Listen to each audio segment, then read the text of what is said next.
So today we are taking a look at ethics and boundaries. I'm hoping that in this short video that we can take a kind of pragmatic look at ethics and really begin by recognizing that we all have ethics of our own. That ethics are our individual or collective code of for conduct and behavior.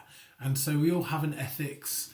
We all have ideas of right and wrong, what's morally good and acceptable, that guide the decisions that we make and maybe guide, for example, coaches that we would or wouldn't work with. I wonder if that's a question you've ever asked yourself. Is there anybody who you wouldn't work with on the grounds of ethics that you think would be outside of your ethics to work with them? Brené Brown has a really useful definition of boundaries, which is that boundaries are what's okay and what's not okay and why.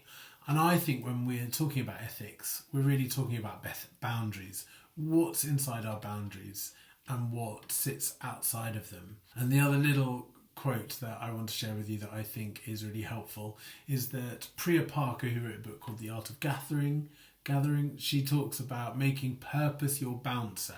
And I think that is a really helpful metaphor. This idea that we clarify what the purpose of coaching is.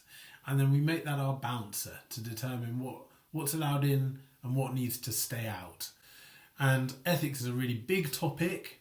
We've already looked a little bit at some of the core ethical guidelines from the ICF in our session on Clarify 1. We've looked at clarifying the purpose and the process. We've looked at clarifying confidentiality.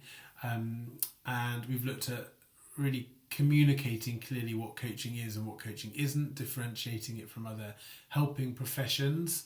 And we're not going to be able to cover everything today, but what I do want to look at or to present for some thinking about are 4 areas.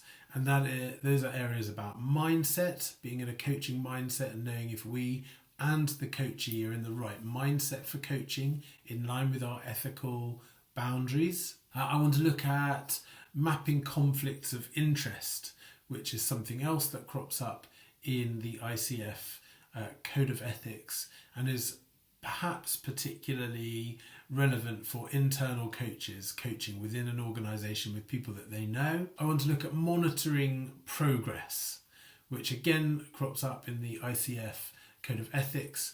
And then lastly, managing our bias. So firstly, I want to think a little bit about mindset. What do we need to be in as a coaching mindset, and what kind of mindset do we need our coachee to be in order to be in our ethics? And I asked in a previous video, how do you define coaching for yourself at this point? What do you see as the core purpose of coaching? And what are the outcomes that you want to generate for your coachees? And that's really important to think about in terms of our ethics and staying in our boundaries. And I think that there's a particular mindset we need to be in if we're going to achieve that for our coachees. And the model I want to share with you here, which is really helpful, I think, and it's from transactional analysis, and it's what they describe as life positions. And this is presented in a grid in the workbook pages. And basically it says that we naturally adopt one of 4 options, one of 4 life positions that we can be in. The first one is, I'm not okay and you're okay. And this would be to have a coach, to have yourself come in feeling down on yourself and not in touch with your own potential and the value that you're able to bring, but to think that the person you're coaching is full of resourcefulness and potential. You're not going to be much help as a coach if you come in that position. The next is, I'm not okay and you're not okay. So if coach and client are both down on themselves and out of touch with really the belief in their potential, in their creativity, in their resourcefulness, again, that's not going to be a very productive or creative partnership. Another and perhaps more common danger that some coaches could fall into is I'm okay, you're not okay. So coming into the coaching relationship thinking, well, I'm competent and I'm full of potential, but I'm coming to try and help you, coachee, who is in need of help in some way.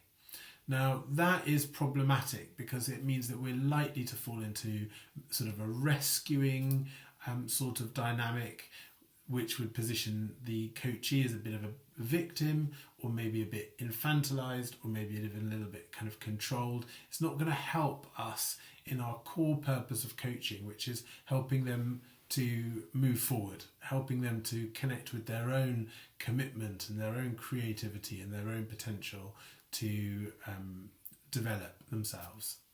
So that's not helpful. Where we want to be is I'm okay and you're okay. So both coach and coachee come to the coaching aware of their potential, not focusing on the past or on pain or on problems, but focusing on the future and what they want to achieve. And I think, again, in terms of our ethics and checking that we're in our boundaries, what's okay and what's not okay, that's a really helpful idea to check in with. Are we both in that mindset as we start a coaching partnership? And are we staying in it as we continue in our coaching partnership? The second thing that I want to touch on is the idea of mapping conflicts of interest.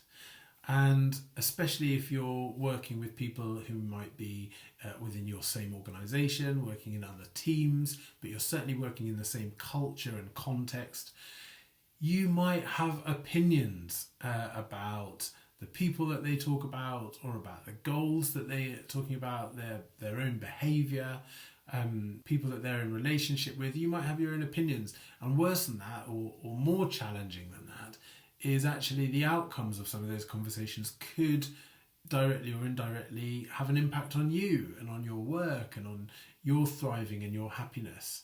So in that situation, there's a conflict of interest. What are you going to do about it if that happens? Well, before you can decide what to do about it, you need to be aware of it.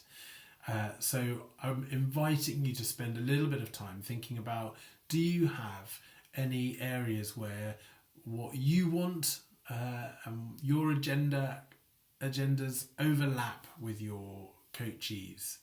And if that does happen, you can't be in a situation where you've got kind of competing commitments, trying to help them achieve their goals whilst knowing that you're probably consciously or unconsciously trying to achieve different competing goals.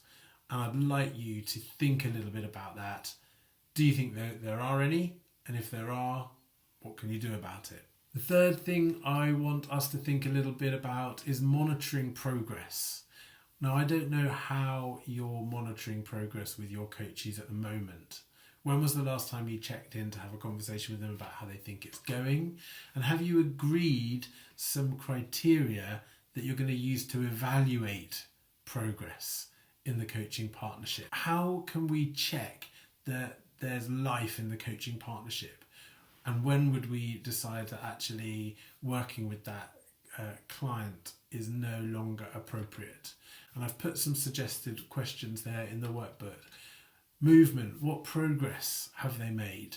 How's coaching helped them to energize and perform? How has coaching helped them improve how they're adapting to their context? How have they developed their potential? How are they developing the potential of others around them? What have they let go of that wasn't serving them? How might they have accessed the resources they need to move forward? And then lastly, I want to think a little bit about managing bias.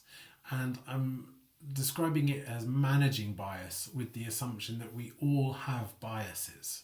So we all develop biases just because they're cultural, they're in society, we start to develop prejudices, stereotypes, associations before we certainly before we realise it, when we're really small. So we all have biases, but what we need to do is we need to become more aware of them, and we need to put ourselves in positions where we're able to start growing out of them, but certainly to manage them and stop them from impacting other people through our behaviour, and in this situation impacting our coaching clients. And the first exercise that I'm sharing with you, it gets you to explore how intersectionality, which is this idea that our identity is not singular but is multifaceted. So how do the different aspects of your identity, how do the multiple identities that you hold relate to power and to privilege and to status, and how might that show up and have an influence in the coaching partnership?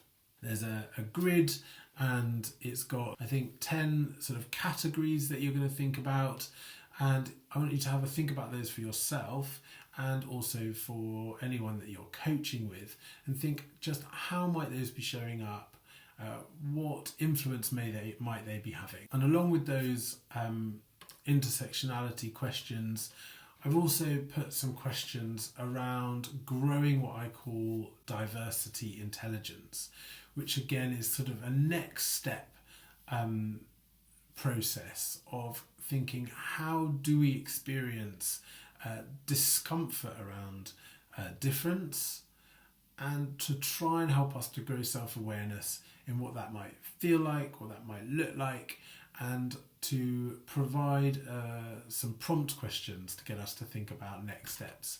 What can we do about it?